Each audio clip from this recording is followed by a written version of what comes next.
Gracias a Dios, vamos a orar. Señor, gracias te damos por este momento que hemos apartado para la clase con el maestro Víctor Manuel. Y Señor, dispón nuestro corazón, todo nuestro ser, que podamos tener una actitud de aprendizaje, captar las ideas, Señor, y que sean productivas para que nosotros podamos estar capacitados y servirte mejor cada día, que tu Espíritu Santo se manifieste a través de la vida del maestro Víctor. Gracias porque en una forma muy dispuesta, Señor, él nos está enseñando este tema de la consejería para la familia. Gracias por su vida. Te pido que lo bendigas, lo fortalezcas, le ayudes y que él pueda transmitir tus enseñanzas que le has dado. Porque te lo pido en el nombre de Jesús. Amén. Amén. Adelante, maestro Víctor Manuel Cruz. Gracias, hermano Carlos. Gracias a todos, bienvenidos a todos, buenas noches. Eh, pues siguiendo con esta forma temática, porque es una introducción, todo esto es una introducción. Perdón si estoy aplaudiendo, pero es que hay bastantes mosquitos aquí y hay que estarlos aniquilando, si no me aniquilan. Este, el, esta introducción que estamos haciendo con la consejería, que es bella y hermosa para aquellos que se apasionan y nos gusta de una u otra manera, hacemos esa interacción y hay a quienes, bueno, se les da un poquito más eso, con la paciencia y de poder ayudar a otras personas. Pero vamos a dar inicio en este jueves, en esta parte, voy a presentar para este.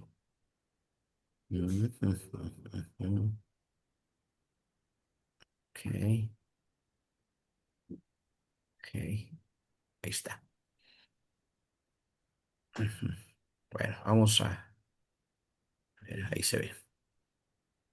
Ok, vamos a ver un poquito hoy a comprender el desarrollo del cerebro, las etapas emocionales, la crianza, desarrollo infantil, desarrollo adolescente y de los jóvenes, los que estamos inmersos en esta etapa del- de comprender, porque muchos sabemos que los hijos son eh, el reflejo básicamente de los padres, ¿no? Es algo que hay que estar analizando.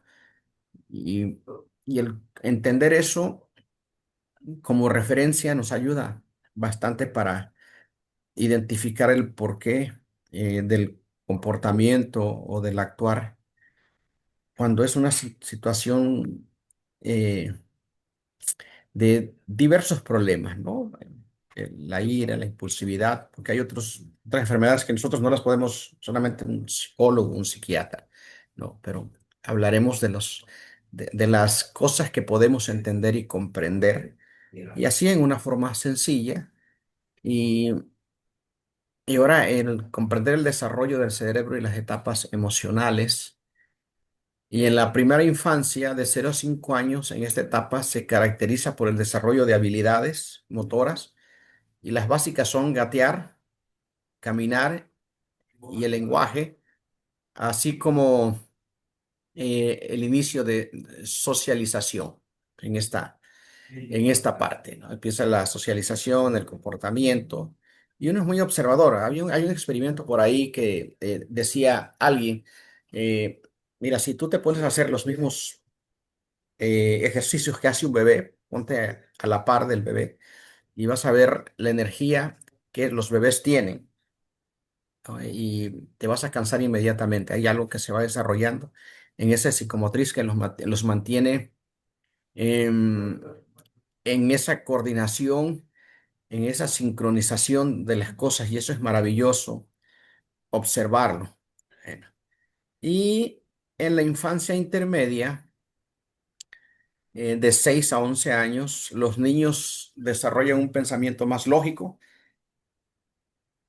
adquieren habilidades cognitivas y sociales y se vuelven más independientes. O sea, se fomenta el trabajo en equipo y la construcción de identidad ahí. Entonces vemos un cerebro un poco más maduro, con una condición y una habilidad más controlable, con una socialización que debe de ser la adecuada, dependiendo del comportamiento que se dé o la formación que haya tenido. Entonces, de eso depende mucho. Y nosotros tenemos que aprender a observar esas cosas. Y por lógica, la independencia que se va buscando, que se sienten que ellos pueden controlar sus cosas.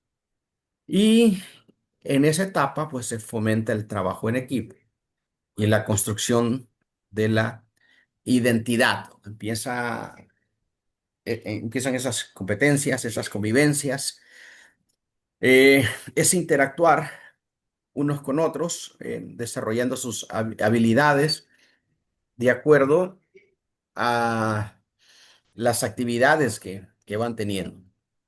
Y uno debe de identificar esa parte, ¿no? Hemos dicho que el observar es muy importante, el sacar o evaluar el comportamiento, como hablamos en los temas anteriores, su lenguaje corporal, su impulsividad o su tranquilidad, dependiendo si es introvertido, extrovertido, pero son cosas que hay que ir analizando, que se van dando. Entonces son etapas en la cual pues la madurez y el crecimiento, tanto físico como mental, debemos de considerarlo siempre en cada etapa según la que nos toque a nosotros, llegue la pregunta, llegue la inquietud o la duda, y por lo menos conocer lo que es lo que está pasando en cada etapa de la vida de un niño o de un adolescente. Y esas etapas son las que nos ayudan a nosotros por lo menos a sacar ciertas, eh, ciertas conclusiones. Y en la adolescencia, de esto de los 12 a los 18 años, ¿verdad? La adolescencia temprana, ¿no? De los 12 a los 18 años, aproximadamente de 12 a 14 años, se inicia la pubertad con cambios físicos significativos. Se produce una búsqueda de autonomía e identidad también, o sea, en esa adolescencia temprana, buscando, por eso vemos que el marketing y la mercadotecnia tiene muy de objetivo a los niños y adolescentes porque forman el carácter y que ellos se identifiquen, ¿no? Porque en esta etapa ellos buscan esa identidad, pero ellos, por ejemplo, las grandes empresas buscan que se identifiquen con el producto y que se familiaricen con las cosas que se venden en el marketing, cualquier producto que sea. Entonces, ellos saben muy bien porque son expertos en esa parte, ¿verdad? De saber cómo llamar la atención. Ustedes recordarán que los celulares tienen tres facetas. Es la luz, es el movimiento y es el sonido. Entonces, eso es lo que le llama a un bebé la atención, la luz, el movimiento y el sonido. Tres cosas que ahí tienen, por eso vemos el éxito, buscar eh, la atención y que ellos se encuentren y se identifiquen con las cosas que se están dando. Por eso vemos en las escuelas normalmente la problemática que están teniendo. Y ustedes saben que me he dedicado a dar muchos cursos durante años en las escuelas primarias, secundarias, bachillerato y universidades. Y una de las impresiones que he recogido es la falta de atención. No hay atención. ¿Por qué? Porque en la neuroeducación, de la cual se ha hablado de unos años para acá, es tratar de encontrar cómo mantener la atención en el alumno, ¿no? Y el maestro tiene que ser más dinámico, m- muy emocional, tiene que ser más efusivo todavía que lo que le venden en las redes. Bueno, entonces, y ese es en la adolescencia temprana. En la adolescencia media, aproximadamente entre 15 y 17 años, se consolidan los cambios físicos y se intensifica la búsqueda de la identidad, o sea, a menudo con mayor riesgo y experimentación, esa búsqueda de identidad, ¿no? El pertenecer, por eso es que son muy tribales, muy de sus grupos, entonces forman esos círculos buscando y tratando de identificarse, ¿no? Y dónde pertenecer, dónde pertenecemos. Y no lo seguimos haciendo nosotros como iglesia, pues nos identificamos aquí, pertenecemos aquí. Por eso vemos que está el Club Rotario, el Club de Leones, están los diferentes equipos. ¿Por qué? Porque buscan su identidad, ¿verdad? Tanto en el fútbol, en el béisbol, básquetbol, muchas cosas, buscar la identidad, ¿no? Pero la identidad externa, ¿no? Y en dónde pertenezco, quién soy, hacia dónde voy, qué es lo que estoy haciendo. Y vemos en la adolescencia tardía, aproximadamente 18, 21 años, los jóvenes, se produce una mayor madurez emocional y el control de impulsos. En la adolescencia somos más impulsivos. Y aquí en esta parte, los adolescentes son más capaces de sopesar riesgos y recompensas y empiezan a madurar para pensar en un futuro más estable, ¿eh? Como la educación superior o la carrera. Hemos hablado, dependiendo del contexto que se vaya aprendiendo también, porque no tienen, no la mayor parte tiene un pensamiento de ser un profesionista. O sea, hay que ver el contexto también que se trae y el entorno en el cual ha estado, en el entorno en el cual ha crecido. Vemos los diferentes entornos que hay, ¿no? Y debemos de tener demasiadas experiencias en ver que, pues tal vez el papá pues era un profesionista, pero el hijo no le gusta. O tal vez el papá no fue profesionista, pero el hijo es un profesionista. Entonces, muchas cosas que se van dando, tal vez más empático, más cariñoso, tal vez los papás eh, un poquito más serios, un poquito más rígidos. Son cosas que hay que ir observando ahí, pero bueno, se busca en esa identidad, pero en esta etapa de la vida se encuentra, ¿no? Esta madurez y sobre todo ese control, ¿no? Esa madurez emocional y el control de los impulsos. O sea, son más reflexivos, más analíticos para hacer las cosas, ¿no? Porque estamos entrando a esa etapa que se va, ¿no? Entonces, las etapas principales son la infancia, perdón, las etapas principales son la infancia de 0 a 11 años y la adolescencia de 12 a 18, cada una con sus subtemas.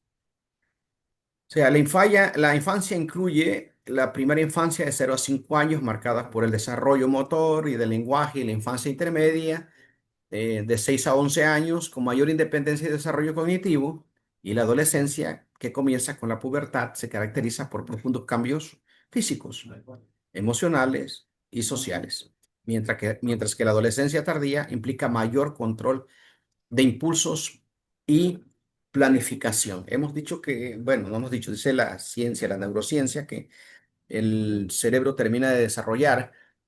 Por eso nosotros observamos mucha inmadurez y hay muchas cosas que dice, bueno, a veces me parece ridículo lo que está haciendo.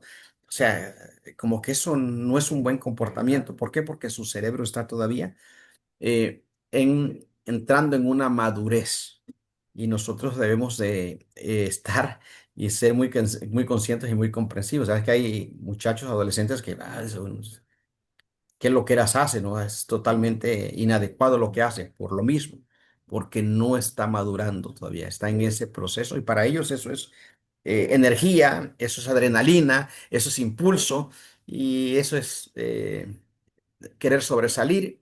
Muchas cosas que se van dando que uno tiene que observar en los adolescentes. Por eso es que tenemos un grave problema, perdón que hable de esto en las iglesias. Hay veces hay mucha gente adulta que no se identifica con los adolescentes y los jóvenes. Y por eso vemos que hay una disminución, porque no hay esa conexión. Muchas veces, más bien, no comprendemos o no validamos por las diferentes etapas que se está pasando y se está dando. Y priorizamos otras cosas, pero no entendemos esos impulsos emocionales que se dan y uno debe de entender y comprender cuáles son las etapas que se están viviendo. antes se hablaba mucho, ¿no? Que los tatuajes, eh, que el ser tatuados. Ahora vemos, ¿no? Muchachos escuchando corridos tumbados. Es otro tipo de infiltración y de colonización y de manipulación que se está dando hacia la agresividad, ¿no? Y la vanidad y la prepotencia y la arrogancia. Y debemos nosotros de comprender qué es lo que está, cuál es el espíritu que se está viviendo en esta generación. Eso es importante. ¿Qué espíritu se está viviendo en la generación para que nosotros podamos entender ahí? Y, eh, y a veces decimos, porque a veces hablamos, es que mi generación era mejor, mi generación es, miren, todos pasamos por un proceso.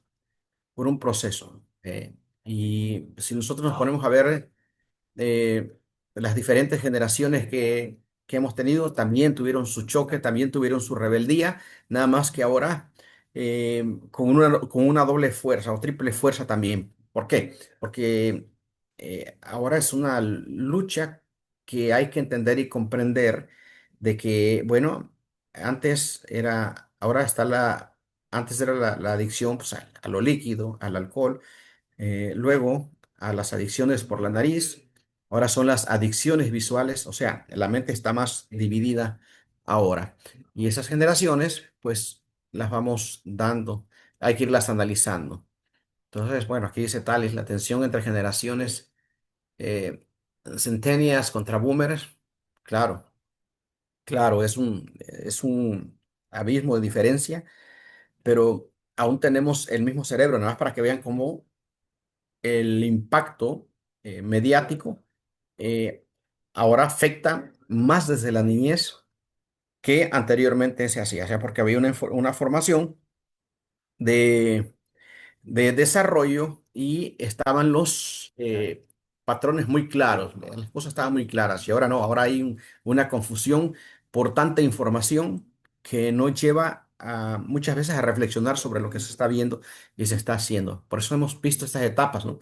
Las etapas de la infancia, las etapas de la adolescencia, las etapas de la adolescencia, jóvenes, o sea, estos problemas sociales y emocionales que están siendo esas pequeños dardos o balas constantes que tienen ahí. Entonces, debemos de entender y comprender ahí. Em, ok,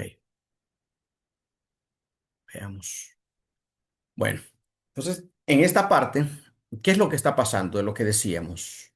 Que si ustedes analizan, y así no hay que ser tan profesionistas, pero la autoconciencia emocional encontrarlas y el saber por qué te sientes o por qué se siente así la persona, eh, está en una confusión porque a veces no sabe ni qué es ni qué es, no es. Esto pasa como el género fluido, ¿no? A veces no saben ni qué es, cómo se identifican ni quién son, porque saltan de un lado a otro. Entonces, el llevarlos a la autoconciencia emocional es muy importante. O sea, identificar y nombrar las propias emociones y las de los demás y que ellos se encuentren y aprendan a identificarlas. ¿Para qué? Para que entren en esa madurez y en esa reflexión. Y no eh, culparlos ni castigarlos, sino acompañarlos de que en realidad es un proceso que se está viviendo, no como jueces ni como verdugos, vernos, sino como o esa parte en la cual pueden sostenerse y pueden eh, eh, tener esa transparencia en medio de esa oscuridad que se está viviendo para encontrarse. Entonces, comprender las causas de sus emociones y cómo éstas influyen en sus acciones, el porqué de sus reacciones, porqué de sus acciones. Entonces, es llevarlos en ese acompañamiento, porque aún nosotros de adultos también pasamos por esta etapa, ¿no? Que a veces ni nos entendemos ni nos comprendemos, pero estamos bajo esa vivencia. Imagínense una persona ya madura, ahora un adolescente o un niño o los jóvenes. es llevarlos, ¿no? A esa autoconciencia emocional. Si nosotros analizamos en la actualidad, pues no hay tiempo para pensar en eso, porque es tan rápido lo que se está viviendo, que se está dando, que no me pongo a reflexionar en mí, sino en todo lo que hay en mi entorno. ¿Por qué? Porque la vida así me lleva. Entonces ahí entramos en el acompañamiento de esa gestión emocional, el regular la intensidad de las emociones, pasando de reacciones impulsivas a respuestas más racionales. Y si ustedes ven, por ejemplo, eh, ahí en esta etapa vemos la impulsividad. Hablaba con unas personas hace un momento y me están platicando sobre esta parte. Dice, mis hijos, nuestros hijos, dice, están viviendo en una forma que nosotros no la vivimos. Y lo que no me gustó, o sea, escuchen esto que les voy a decir, lo que no me gustó cuando estaba hablando con estas personas, es que decían los papás, mira, Víctor, eh, yo ya acepto que si mi hijo se va o mi hija se va a drogar, que se drogue. Yo ya acepto que si me sale homosexual o me sale lesbiana, lo acepto. Ya sé que es parte de la vida, ya no me voy a complicar por eso. O sea, vean hasta dónde los ha canalizado, de que no se han puesto a reflexionar. O sea, en pocas palabras, hay un derrotamiento, o sea, se derrotan ante como ven la situación a su alrededor, porque dicen, "Pues, ¿quién de aquí, dice, de los jóvenes no se mete esto, no se mete esto otro? Y dice, nosotros no lo vivimos, pero pues ahora lo aceptamos, porque a ellos les toca vivir así. Digo, ok, a ver, hagan un análisis de lo que ustedes conocen. ¿Cuántos padres han enterrado a sus hijos por el alcohol y las drogas que se está viviendo ahora? Y ya empezaron a contar, ¿no? Pues ya murió el hijo de este, el hijo de este, esto. O sea, nada más para que vean, ustedes analicen que lo más correcto es que nuestros hijos nos entierren a nosotros, no que nosotros enterremos a nuestros hijos y bajar las manos, por decir, ya acepto esto. Y no es por ahí.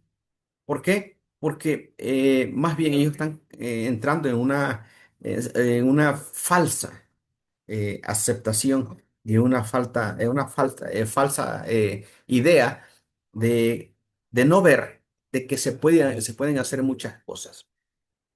Y volviendo a la gestión emocional, es que ni ellos mismos tienen esa gestión. Entonces, se dejan llevar por el impulso de los demás y lo aceptan cuando les dije, antes no era normal y ahora se ha normalizado esto.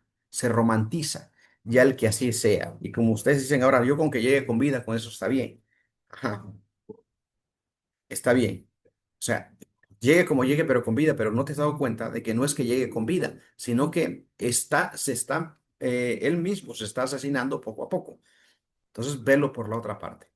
Entonces hay que llevarlos a la reflexión, porque a veces dicen, no, es que aquí traigo a mi hijo con un problema con esto, pero también veamos que lo permisivo que son los padres en cuanto a este tipo de situaciones que se están viviendo. Entonces analizaba con estos papás. Entonces, regular la intensidad de las emociones pasando de reacciones impulsivas a respuestas más racionales. Hay que llevarlos a razonar. El valor de la vida, el porqué de la vida, el valor del tiempo, el valor del esfuerzo de los padres, el valor también, ¿no?, de lo que lleva es el tiempo de ellos, el encontrar esa estabilidad emocional, esa estabilidad profesional, esa estabilidad eh, en todas las áreas, en una forma integral.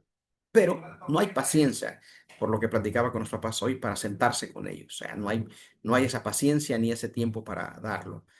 Y hay esa mala aceptación que no me gustó, pero bueno, por lo menos ahí les dejé las ideas, ¿no? De que no es resignarse, sino es luchar contra esta parte. Que si no, ya estás derrotado desde antes que lo aceptes. Entonces, utilizar estrategias como, bueno, que más bien, cuando estamos trabajando, a ver, escúchate respirar, calmarnos en situaciones de estrés o de frustración, porque hay mucha ansiedad, mucho estrés también por el grado competitivo que se está dando ahora. Y si nosotros encontramos, lo que decíamos hace un momento, buscar la identidad, siempre en niveles que traen vanidad, que traen una falsa alegría, una falsa emoción, una falsa vida, que es efímera. Entonces, hay que llevarlos a esa reflexión. Y como a veces yo les digo, no hacer Shakiras de barrio, no, ay, mi hija es hermosa, sí, pero sí es hermosa, pero hay otras más hermosas que ella. Para ti puede ser muy hermosa, pero para otras no. Ay, que mi hijo es muy guapo, muy galán, sí, también hay los Justin Bieber de barrio, le digo, pero no, háganos crecer, hay que meterlos en la realidad, no en lo que venden en las situaciones mediáticas, sino nosotros tenemos que meter esa madurez en una forma inteligente, en una forma sabia. ¿Por qué? Porque cuando trata uno con los adolescentes y los jóvenes, lo que más se necesita es la ayuda y la coordinación entre los padres y, y toda la familia para llevarlos a ese plano, a ese nivel de madurez en el cual, o sea, no consientan también ustedes estos y también sean claros ante la realidad, no hacer falsas burbujas como normalmente se hacen. Y ese es un proceso también que se va dando, que se va desarrollando. Entonces, para no caer, pues hay que llevarlos aquí a conocer esas emociones, ¿verdad? El miedo, la tristeza, la ira, y llevarlos a la alegría. Ahora sí, de las cosas sencillas, de las cosas eh, triviales que se van a ir poniendo, sacarlos de esa parte en que lo llevan la parte mediática. Y allí es entrar en esa racionalización, racionalizar y calmar esos impulsos, porque a veces son más, tiene más valor su representación externa que su interna. Y la verdadera fortaleza está en saber y en apoyarse en controlar esas emociones que se necesitan día con día, que no es nada más de una medicina, sino que es un ejercicio.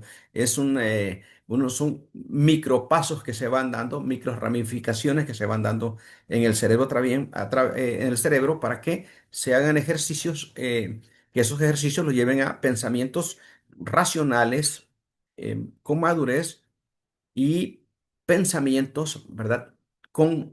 Más saludables para en un futuro. Ok.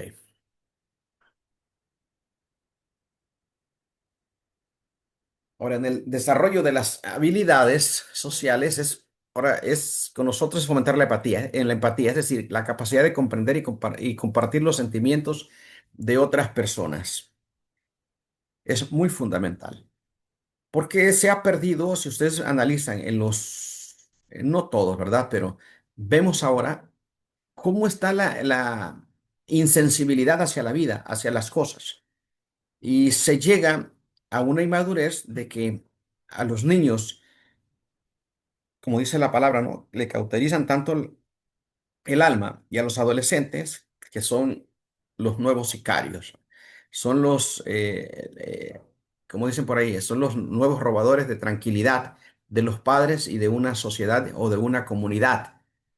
Entonces, allí debemos entrar con esa empatía y encauzarlos hacia ese nuevo comportamiento, estableciendo qué relaciones sanas, respetuosas, eh, no nada más con su entorno, sino desarrollando nuevas habilidades de comunicación y de cooperación, porque en la actualidad tenemos esa parte de qué, de que se maneja un individualismo, como dice Simon Bauman, ¿no? Con esta modernidad líquida.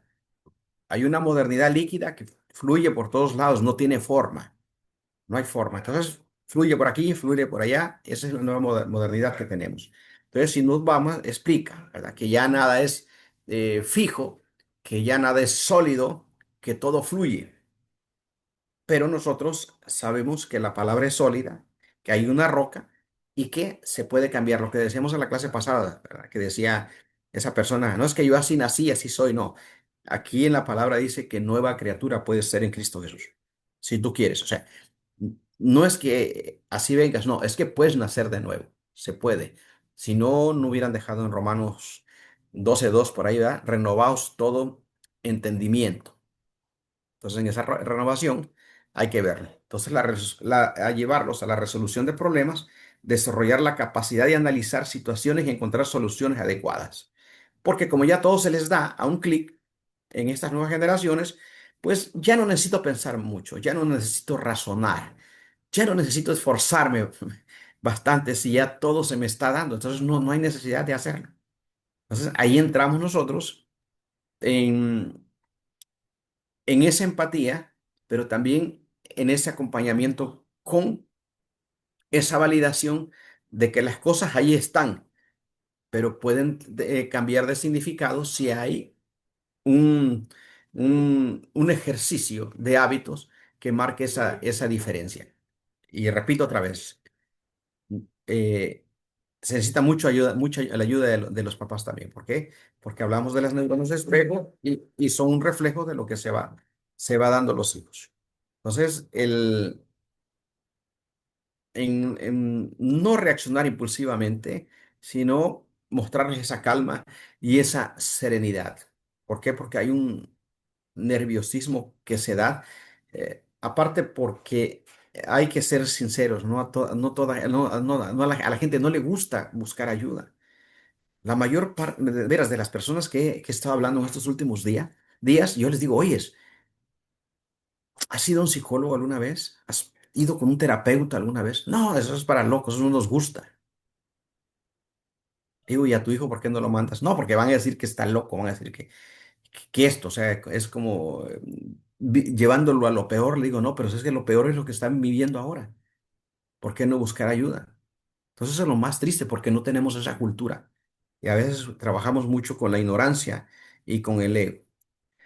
Y cuando llega o nos llegan este tipo de personas es ayudarlos a que aprendan a resolver sus conflictos de manera constructiva en la vida diaria. Es que es un proceso diario, es un proceso que tienes que estarlo ejercitando y recordarte hasta dónde te lleva el primer paso que das. Si yo hago esto, te va a llevar al segundo paso. Le digo, esto pasa como en Alcohólicos Anónimos. Si no me tomo una, no te tomas ninguna, pero si te tomas una, te vas a tomar las demás. Entonces vuelves otra vez y se cae en círculo y por más acompañamiento que tengas, simplemente do. O sea, puede venir Dios a hablar contigo, puede venir el Señor Jesucristo, puede estar el Espíritu Santo, pero si tú no quieres cambiar, pues no está en ellos, está en ti, aunque tú no quieras. Entonces, lo primero que necesitas es que tú quieras, es la parte importante.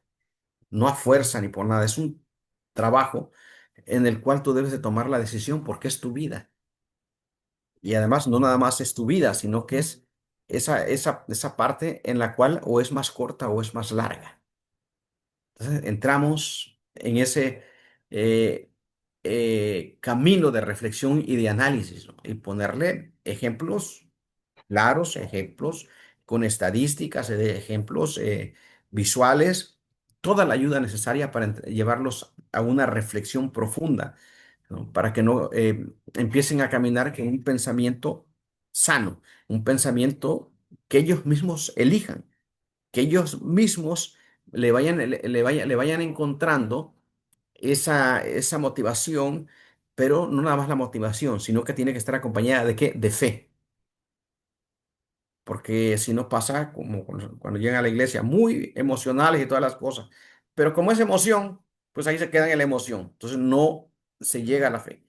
Entonces hay que llevarlos a esa parte de la fe, que la fe es más allá de cualquier emoción, de cualquier sentimiento que yo tengo. Y es que hoy no quiero hacerlo, mañana sí quiero hacerlo. Bueno, en la emoción así te puede decir sí o no, pero la fe dice hay que hacerlo. Me guste o no me guste, me agrade o no me agrade. ¿Por qué? Porque me lleva a un ejercicio de hábitos y de práctica que con el tiempo van a ser parte de mi vida. Pero eso es en el proceso que se va dando en ese acompañamiento. Y en esta parte en la que vamos a hacer el acompañamiento, entonces es demostrarles la resiliencia, ¿no? la construcción de la resiliencia, o sea, fortalecer la capacidad de afrontar y superar la adversidad. Eso es muy, muy importante. Por eso hablaba de la fe. Dice por ahí Carmen, sí, se necesita humildad para ir a terapia porque es enfrentarte a uno mismo, a tu realidad, ¿eh?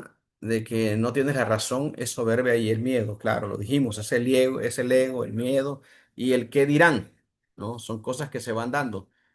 Pero cuando uno camina con esa humildad y con esa sencillez, como lo dijo Carmen, sí, claro, tienes que tener mucha humildad. Y nos cuesta mucho el ego, la soberbia, la prepotencia, el soy. Por eso hablamos de las eh, florindas mesas de vecindad, ¿no? O sea, así, muy fufusús, muy para acá, pero no reconoce que está en una vecindad, pero son las florindas mesas de que ahí están, ¿no? Vemos a los tipos Don Ramón, ¿verdad?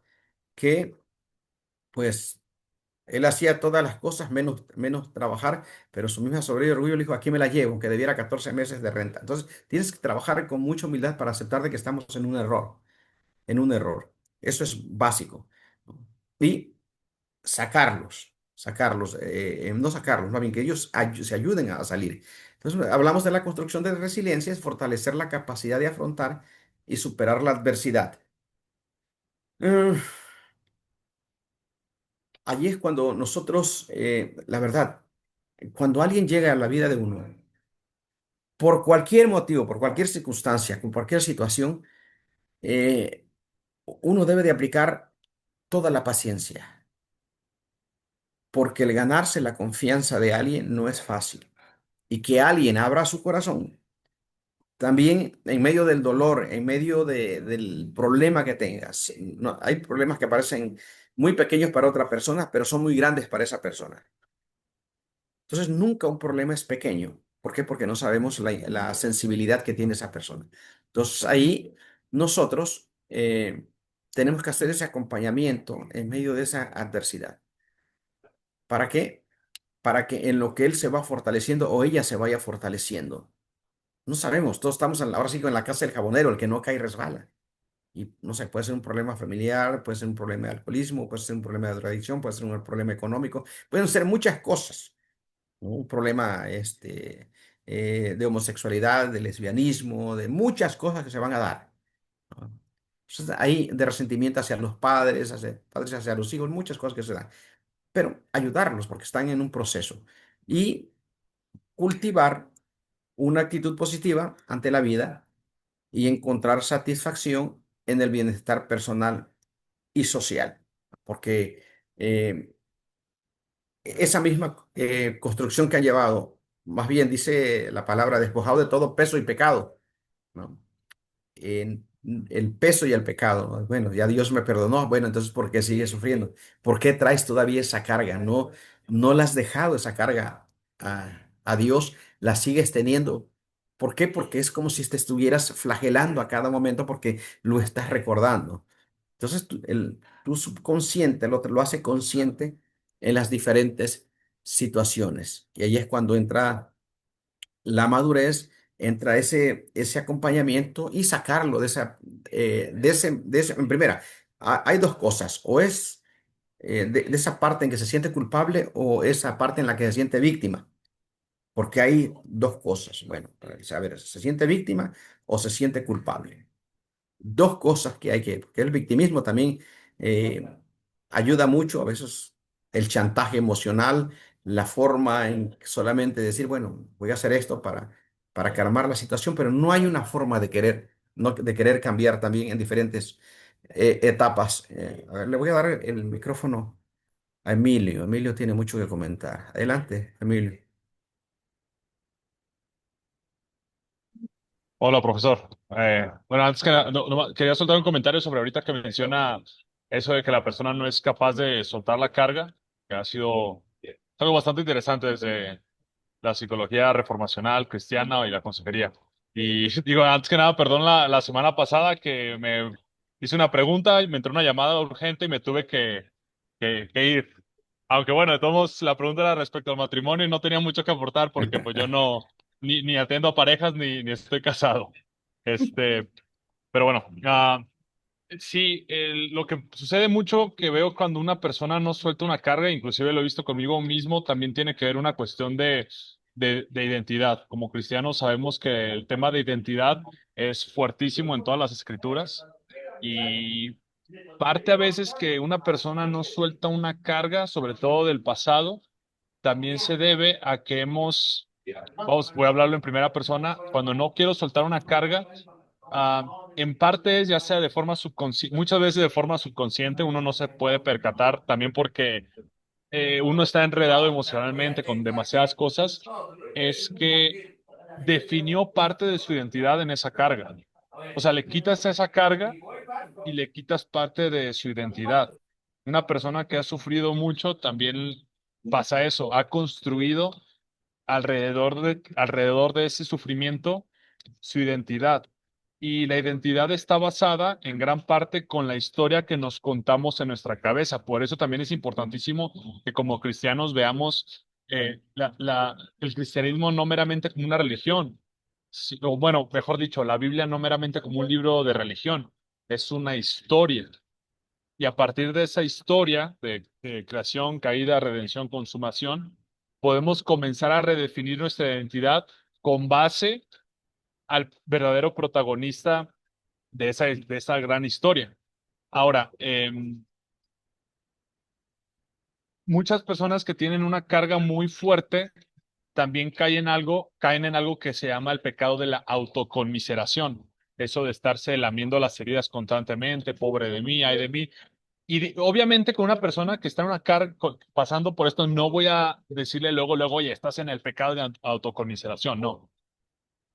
Se le aborda con bastante gentileza, pero en algún punto esa persona se tiene que percatar que lo que está haciendo es esta gran historia que estoy hablando, la gran historia del cristianismo, lo que está haciendo él convierte esta gran historia o la reemplaza por su propia historia, por una tragedia o una tragicomedia, como quieran ver, una tragedia, y se coloca a sí mismo con sus sufrimientos, con sus cargas, como el protagonista de esta gran tragedia. Entonces, porque es muy sencillo, hasta yo mismo me digo, suelta las cargas en el Señor. Suena muy sencillo, pero sí tiene que haber un acompañamiento constante, no necesariamente de un terapeuta, de un psicólogo, generalmente una persona más madura en la fe, un pastor, algún líder de la iglesia, y, y darse cuenta que, tarde o temprano, darse cuenta que sus sufrimientos no lo definen a él, son los sufrimientos de Cristo quienes definen a esa persona. Entonces, menciono esto pues porque sí es muy constante en consejería cristiana encontrarte con pacientes que están muy cargados de sufrimientos de su pasado. Ahora, ¿qué pasa cuando es una persona cuya carga no es sufrimientos externos, o sea, algún abuso de fuera, sino que son sufrimientos causados por su propio pecado? No recuerdo cuál salmo cuando menciona el salmista, mis pecados me han alcanzado. Bueno, lo que también he notado que pasa en esas situaciones es que esa persona lo que hace es comienza a contarse una historia del que hubiera pasado si yo no hubiera caído en esto y en aquello.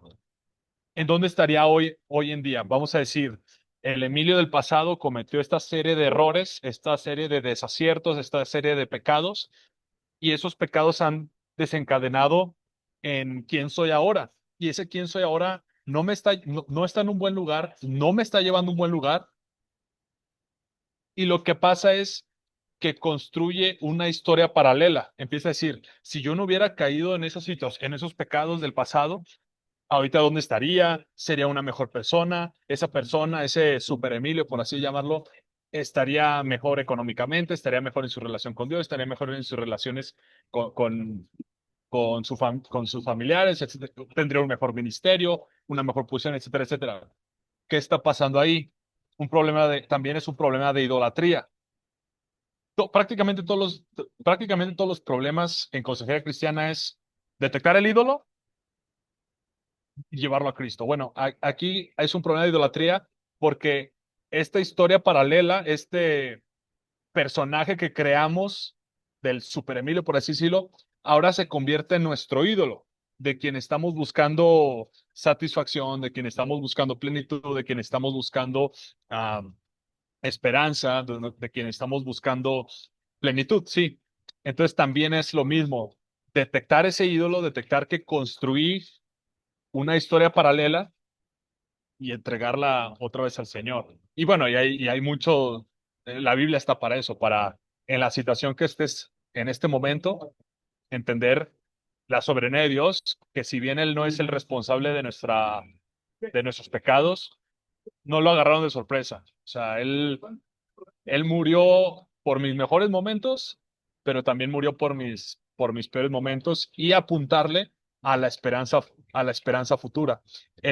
Cuando Jesús menciona, lo voy a parafrasear porque ahorita no lo tengo muy fresco en la memoria, cuando menciona que aquel que toma el arado no debe de voltear para atrás, en parte es porque en esos tiempos que se utilizaba el arado, la persona que venía controlando tenía que estar volteando siempre al frente para no torcer la línea, por así decirlo.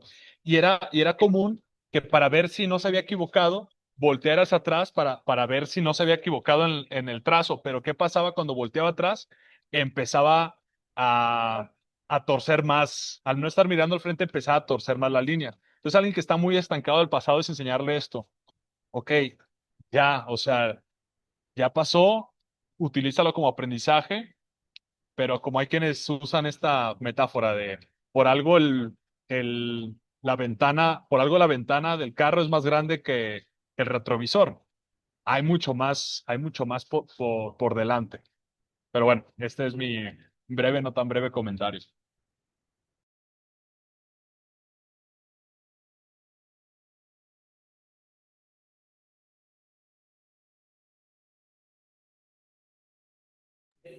Gracias, Emilio. Gracias. No, muy buen comentario. Perdón, es que no encontraba el micrófono y lo tenía apagado.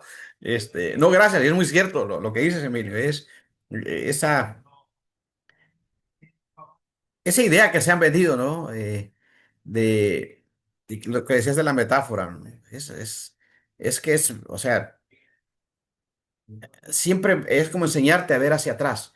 Y creo que tenemos grandes ejemplos nosotros. eh, no nada más de encontrar decías, los ídolos, ¿no? Porque hay que identificar los ídolos que hay, pero también qué espíritu se está moviendo, qué está controlando, ¿no? Y más cuando te tocan eh, dos o tres problemas que son similares. Entonces dice, bueno, aquí creo que debo de poner más atención porque uno está bien, dos está bien, pero tres con esta misma circunstancia que están viviendo, con diferentes cosas, pero tienen esta misma problemática.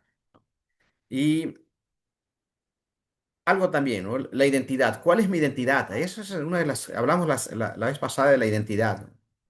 ¿Hacia dónde me identifico? ¿En qué me identifico? ¿Con qué me identifico? ¿No? Porque si no vuelvo a caer hasta en mí mismo. ¿Por qué? Porque me convierto en mi propio ídolo.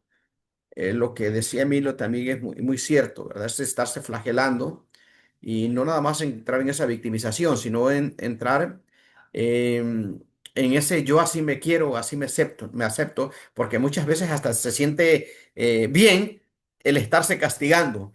Y si no, vemos a las personas cuando van de rodillas a la villa, ¿no? Van cargando una estatua más grande que ellos, ¿no? Y al final los entrevistan y ¿qué siento? No, dice, siento un gozo, siento una maravilla porque han entrado en un estado de aceptación, porque siente que es lo mejor que están haciendo y no porque en realidad lo sientan, sino porque esto se vuelve colectivo. Entonces, entre mayor es mi obra, eh, más limpio me siento. Entonces malentendemos las cosas. Entre mayor es mi amor, ¿no? Hacia el centro, que es Dios, que es el Señor Jesucristo, que es el Espíritu Santo, se cambia, pero hay algo que también es muy importante que decía Emilio, y Emilio con la experiencia que tiene en psicología, es esto, ¿no? Es llevarlos en ese proceso, llevarlos en ese acompañamiento.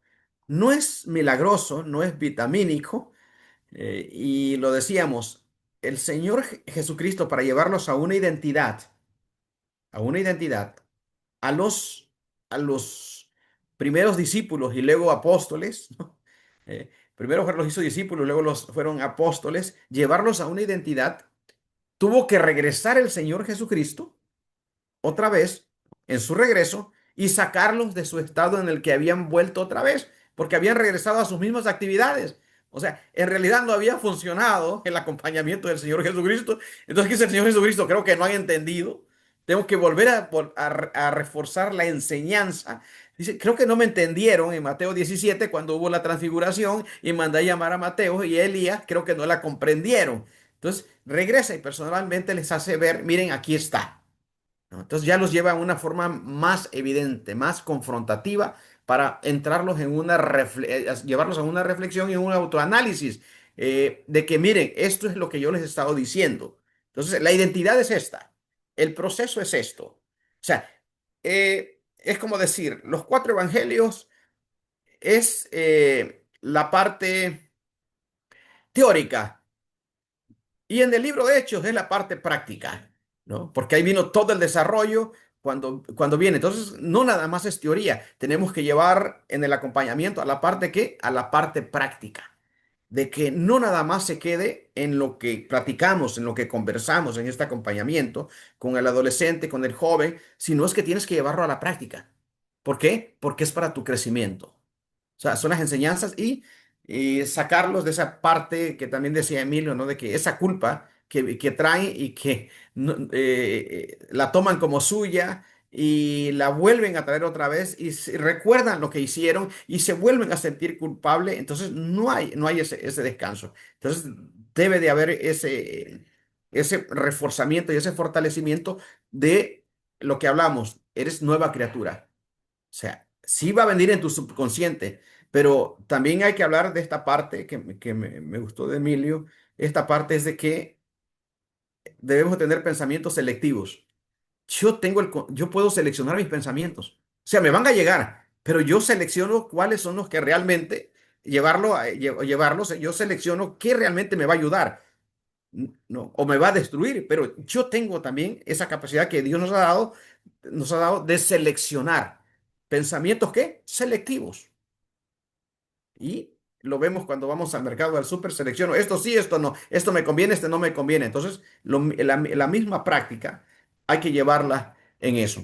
Y ese acompañamiento en esa resiliencia, porque no es de la noche a la mañana. Yo le digo a la gente, no, es que no crean que ya vine esto, lo otro. Es como ir a la iglesia. O sea, nos reunimos en la iglesia un domingo a las 2 horas, 3 horas, pero ¿qué pasa después? No, te quedan 6 días para poner en práctica lo que se aprendió. Si no, de nada va a servir. Es como cuando mandan a los niños y a los adolescentes a la escuela bíblica. ¿Y qué pasa? Pues quieren que la maestra o el líder de adolescentes y de jóvenes les solucione lo de sus hijos, ¿no? Cuando los tienen 2 o 3 horas, pero ¿cuál es el ejercicio que hacen durante toda la semana? Y ahí es cuando nosotros tenemos que llevarlos en esa reflexión. Déjenme leer aquí los comentarios. Déjenme ponerme los bifocales. Ajá. Ok, necesito humildad. El Salmo 40:12, dice Vicente, el pastor Vicente 12, el que decía. Lucas 6:62, 9:62, el perdón correcto. Es elige lo mejor, ¿no? Así es. Entonces, pero también es un ejercicio de llevarlos, porque a veces tenemos una mente tan catastrófica como el que sufre ansiedad, que siempre está pensando en cosas que van a suceder, que no suceden, y siempre está pensando en que hoy el día no está bueno, entonces trae ese tipo de pensamientos. Es llevarlos a un ejercicio de construcción constante. Bueno, entonces en este apoyo. Vemos, gracias Emilio por el gran comentario, gracias, nos ayuda a ampliar un poquito y a entender a mí y a todos, nos ayuda bastante. Entonces, las tareas emocionales en el desarrollo de niños y adolescentes incluyen la identificación y gestión de emociones, el desarrollo de la empatía, la construcción de relaciones saludables y la solución de problemas. O sea, se trata de un proceso continuo que requiere del apoyo familiar para que aprendan a expresar sus sentimientos a comprender los de otros, a manejar conflictos en forma constructiva y a desarrollar una buena autoestima y confianza. Tenemos que trabajar en esa parte. Crear un ambiente seguro y de apoyo. Y esté disponible a escuchar activamente y sin prejuicios, fomentando un diálogo abierto, siempre. Diálogo abierto. Y veremos, ¿verdad? Sobre todo en nuestro acompañamiento siempre es demostrar empatía y respeto. Mostrar un modelo saludable, mostrando respeto, comprendiendo los sentimientos de los adolescentes, de los jóvenes, que es muy importante, sentir que están aquí, que tienen gran valor. Y fomentar esa independencia, ayudarlos, ¿verdad? Que ellos resuelvan sus propios problemas y a tomar decisiones o decisiones de vida, no decisiones de muerte, siempre con el apoyo y con la guía de quienes se hayan, con quien se acerquen. Y pasar tiempo de calidad, compartir actividades, momentos de diversión, fortalecer los lazos familiares y demostrar afecto, es muy importante. Cubrir las necesidades básicas, asegurar esto es una parte también de los daños que vienen, ¿no? Hay veces hay carencias no de una buena alimentación, hay una mala salud también. En la parte, vemos en sus necesidades básicas asegurar la educación también hay que ver qué tipo de educación tiene. A veces las viviendas y el entorno en que se encuentra, todo eso, lo que hablamos, alimentación, salud y educación y vivienda y el entorno, sobre todo familiar, ayuda y contribuye a su estabilidad emocional. Nosotros tenemos que analizar qué aspectos están viviendo en esas etapas de desarrollo, verlo con una visión integral, ¿no? A ver cómo está la alimentación, la salud, la educación y la vivienda. Sí, para fortalecer más esa estabilidad emocional. Crianza y desarrollo infantil, ¿no? La autonomía y sus límites. También aquí hay otra parte que hay que ver. También hay que nosotros aprender a que ellos aprendan a poner límites, tener los límites. Y la importancia de los límites, todos los niños quieren y necesitan comprender las normas de cada uno de los contextos en los que viven. En el colegio, en la casa, en el parque, en un convivio. O sea, necesitan saber hasta dónde pueden llegar y qué pasa cuando se rebasan esos límites. Porque a veces hay padres muy permisivos también y en realidad a veces, bueno, eres bien recibido, pero no te aceptan. ¿Por qué? Por el comportamiento. Si no pasa nada, es decir, si no hay ninguna consecuencia, se irán rebasando dichos límites si no se ponen esos límites. Es importante que los padres aprendan a poner límites desde eh, el primer acto o desde las primeras acciones que tengan que sean totalmente no aceptables. ¿Por qué? Porque lo decimos, no, es que el niño es así. No, no, no, no. Si no, no se hablara de la vara, del castigo y de eso. Pero bueno, eso hablamos más al ratito. Y los límites, ¿qué es lo que pasa con los límites? Los límites dan seguridad. El hecho de establecer límites y normas permiten que el niño se sienta seguro y protegido porque sabe con quién puede contar para que le guíe en su aprendizaje. Entonces, normalmente las personas buscan o buscamos dónde sentirnos seguros y protegidos, todo mundo. A donde me siento seguro y protegido, ahí estoy. Entonces los niños buscan esa misma parte. Los límites también aportan a los niños seguridad emocional porque lo nuevo desconcierta y aún a nosotros lo nuevo nos desconcierta. Gracias a los límites, tienen orientación que guíe su conducta.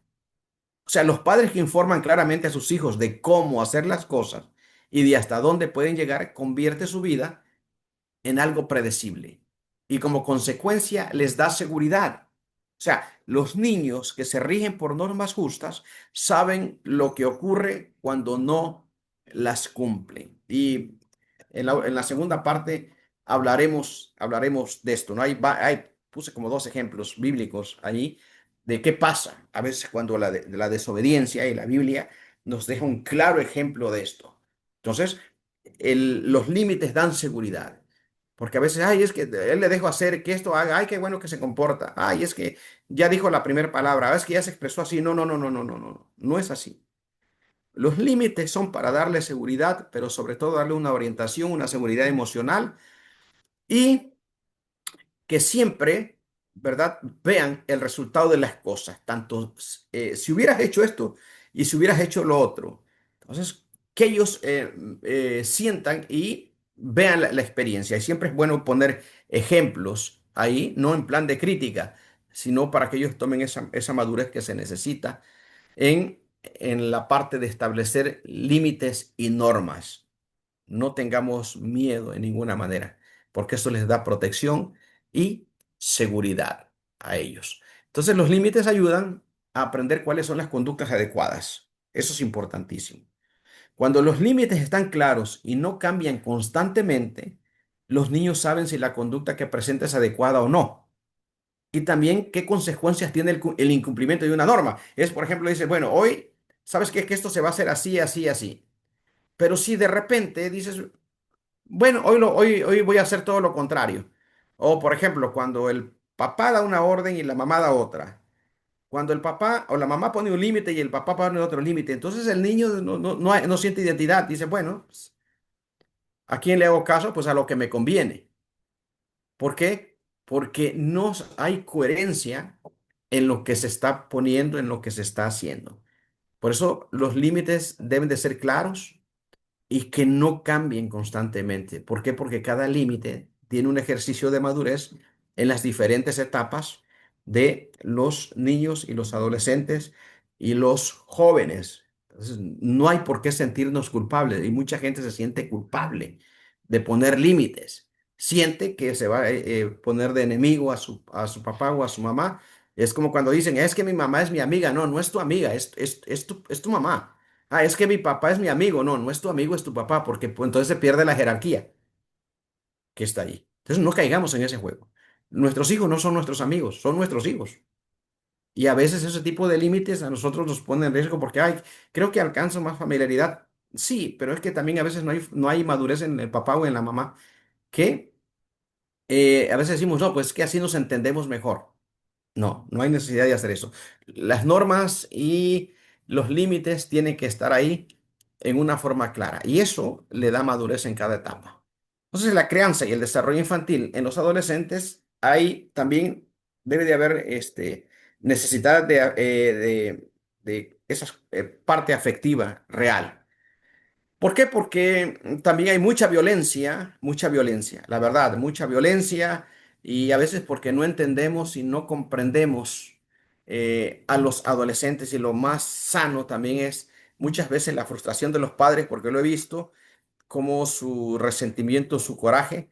Hay veces que el odio hacia la pareja lo descargan en los hijos o los problemas los llevan a la casa y no saben separar y toda la descarga viene dentro del entorno del hogar. Entonces la crianza afectiva está fundamentada en los intereses superiores de la niñez, protege y actúa de acuerdo a los derechos de los niños y las niñas, promueve vínculos afectivos sanos, empáticos y amorosos en un entorno de relaciones horizontales entre las personas adultas y los niños. Este tipo de crianza busca potenciar habilidades que conduzcan a la infancia a un desarrollo pleno, perdón. Lo hemos hablado. Un niño con estrés y con problemas no tiene el mismo desarrollo de aprendizaje en la escuela, porque está bajo un estrés. Un adolescente lo mismo, porque un niño, un estudiante tiene su estrés también académico, pero a veces no lo vemos así y le ponemos otro estrés también, ahí aparte. Entonces imagínense, un niño que tiene problemas en su casa por violencia. Y ahora, si le añadimos mala alimentación y si le añadimos otras cosas, pues lógicamente que va a ser muy bajo su rendimiento. Entonces, el afecto, en ese sentido, no es únicamente una forma de expresar el amor y el cariño, requiere también de compromiso, una alianza con los niños. Algunas definiciones del afecto muestran qué significa tomar partido de una persona o cosa. Es una invitación a tomar partido hacia los niños adolescentes, de sus derechos, de reconocerles el papel que tienen en la sociedad. Para ellos, la crianza afectiva propone construir relaciones basadas en el respeto, la comunicación, el reconocimiento de sus derechos de la niñez. Entre ellos, la participación activa también de los niños en la toma de decisiones y acuerdos en todas las situaciones en las que se involucren, fomentando de esta forma su autonomía y el ejercicio de la responsabilidad y evitando las imposiciones adultocéntricas. ¿Por qué? Voy a poner un ejemplo. Eh, Miren, a veces los adultos queremos que, que piensen los niños como nosotros, y no es así. O sea, a veces quiero que el niño sea así, pero recordemos que es el cerebro de un niño. Y actuamos, actuamos con violencia. ¿Por qué? Porque ha actuado de una forma inmadura, de una forma infantil. Pues lógicamente es un niño, es un adolescente, no va a tener la misma capacidad. Y a veces entramos en un conflicto y una lucha de poder porque queremos controlar y a veces no es la manera de llevar un acompañamiento, sino que creamos inseguridad y creamos muchas cosas que en la vida adulta van teniendo su formación negativa. Entonces, creamos niños tímidos, inseguros o niños con resentidos, frustrados, muchas cosas que se van dando. Por eso es importante hacer esos ejercicios con responsabilidad, evitando las imposiciones adultocéntricas, siempre con madurez en cada parte que se da. Y sumando a lo anterior, según lo que dice Jane Nielsen y Lynn Lott, que son las creadoras de disciplina positiva, pertenencia y significado propicia en los niños que los niños tengan sentido de conexión con sus cuidadores y cuidadoras y cuidadores, con las personas que conviven y con su entorno a través de vínculos, ¿qué? Vínculos sólidos. La otra parte, que ellas trabajan y trabajan con la ONU, amable y firme al mismo tiempo. O sea, es educar desde el amor y el respeto mutuo. Es flexible y alentadora. O sea, sí, soy amable, pero también soy firme en lo que hago. No nada más soy amable, no, pero también es que debe de haber firmeza en lo que se va a hacer para que se cumpla. Parte de las necesidades, deseos y derechos de la niña, el niño y el adolescente, considera a la niña, bueno, a los niños adolescentes en cuestión como una persona poseedora de derechos y le acompaña y acompañarlos para que los viva. Tienes tus derechos, sí, pero también tienes tus obligaciones. La otra parte, promueve las habilidades para la vida. O sea, potencializa y reconoce las habilidades que fortalecen la vida de los niños en el presente y acompañan en el futuro. Tenemos la otra parte. eh, Alentar a la construcción del poder personal y la autonomía. Fomenta el reconocimiento de sus capacidades, promueve la toma de decisiones y responsabilidades, reconoce y acompaña la vivencia de emociones como parte del desarrollo. Entonces, lo que hacemos es construir una persona que también sea autónoma, pero reconociendo sus capacidades, que sus decisiones también deben de ser valoradas. Si es equivocada, le digo, bueno, por aquí hay una pequeña falla. ¿Por qué? Por esto. Entonces le explico el por qué es la falla. Y lo llevo en ese acompañamiento para que explicarle el por qué. No es como nos hacían antes, que nos pegaban y a veces no sabíamos ni por qué. Y nada más te decían, es para que te eduques, para que entiendas. Nunca nos daban una explicación. Y ahora, por ahora, ¿qué hice? Nada, es que así soy. Entonces, todos necesitamos una explicación. Entonces, hay que darle una explicación al adolescente o al niño del por qué estamos tomando esa parte, ¿no? Siempre con amabilidad, pero firmes en lo que se hace, respetándolos. Ok, entonces en esta parte, ¿verdad? Vamos a analizar el por qué hablamos y me uno al pensamiento, al comentario de Emilio en esto. Hablamos de la neuroplasticidad, ¿no? O sea, el cerebro infantil es altamente maleable, moldeable. Las experiencias repetidas como leer, jugar o hablar construyen y fortalecen autopistas neuronales. Si tengo un patrón repetitivo de respeto, de bondad, de cariño, pues estoy haciendo esas autopistas neuronales, ¿no? Que fluyan y va a ser mucho más fácil en su madurez, en la responsabilidad, en el respeto hacia los demás, en la prudencia, en las diferentes formas en que tengo que enseñarles, en las cuales él va a tener ese contacto social, ¿verdad?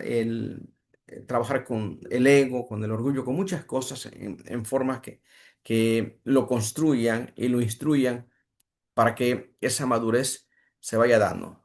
Entonces, vemos que el ambiente y aprendizaje, un ambiente rico en estímulos y experiencias permiten al cerebro crear más conexiones neuronales, lo que resulta en un aprendizaje más rápido y significativo. Entonces, el ambiente influye mucho en lo que hacemos. Por eso hablamos, cuando está uno más tranquilo, más relajado, es cuando mejor se aprende, según la neurociencia, porque estás en esa concentración, no estás bajo un estrés, no se está quitarles estrés, quitarles angustia, y simplemente siéntete bien, siéntete cómodo. ¿Qué te incomoda? ¿Te molesta algo? ¿Qué es lo que no te, qué es lo que te gustaría que moviera o algo? Llevarlo a esa parte de darle la importancia que necesita, porque no sabemos qué daño trae o cuál es la forma en que ha sido llevado en su convivencia familiar o en su área social. Por eso vemos ahí de esa neuroplasticidad y empezar a trabajar en esas nuevas ramificaciones, en esas nuevas autopistas neuronales para que se vayan ejerciendo nuevos patrones. Entonces, el rol de la crianza, una crianza basada en la confianza, el respeto y la empatía promueven un desarrollo neurológico saludable. Eso lo explica también esta Jane y Nielsen en sus libros de crianza positiva. Y este Siegel, Daniel J. Siegel también lo dice ahí, que luego les mando el material. La consistencia y la repetición de experiencias positivas ayudan a fortalecer la empatía y el autocontrol. O sea, los llevamos y nos pasa también como adultos. Eh, eh, Muchas veces estamos con personas que pasa el tiempo tan rápido porque fue tan agradable estar con esas personas que se fue el tiempo muy rápido. Lo mismo pasa con los niños. Cuando ellos están tan a gustos que es más, no se quieren ir, quieren estar ahí porque están tan bien, ¿no? Que quieren seguir disfrutando de lo que están haciendo. Entonces nosotros tenemos que entrar y llevarlos a esas experiencias positivas y fortalecer la empatía con estos adolescentes que nos falta mucho en las iglesias, porque a veces los vemos como en segundo plano y nosotros tenemos que ser muy empáticos. Por eso, en las iglesias que han dado y estado, hay una ausencia de muchos adolescentes y jóvenes. Ya hay muy pocos adolescentes y jóvenes. Creo que ahí nos falta fortalecer más esa área de conectividad, de empatía, pero sobre todo eh, de ese autocontrol, de entenderlos, de comprenderlos, de ver cómo gestionar su desarrollo emocional y acompañarlos en ese desarrollo emocional. Por eso que los cristianos ahora en esta parte reformacional y todo tenemos que meternos un poquito más en esta área, ¿no? Más en el área de la inteligencia emocional para entrar en esa empatía que se necesita. Entonces, cambios a nivel neurológico que pueden explicar el caos de la adolescencia, en esa parte. Bueno, vamos a tomar como es ya de ley, tomar un tiempo. No sé qué me diga el licenciado Carlos, si tomamos un tiempo, con el permiso de ustedes, como lo teníamos programado. Ah, hola, perdón, maestro, estaba aquí. ¿Qué dices? No, No, es que sí toma un tiempo, ¿no? Sí, ¿no? Ah, sí, sí, sí, claro. Al Ahorita cuarto, son como 8:30, 8:45. ok, me parece perfecto.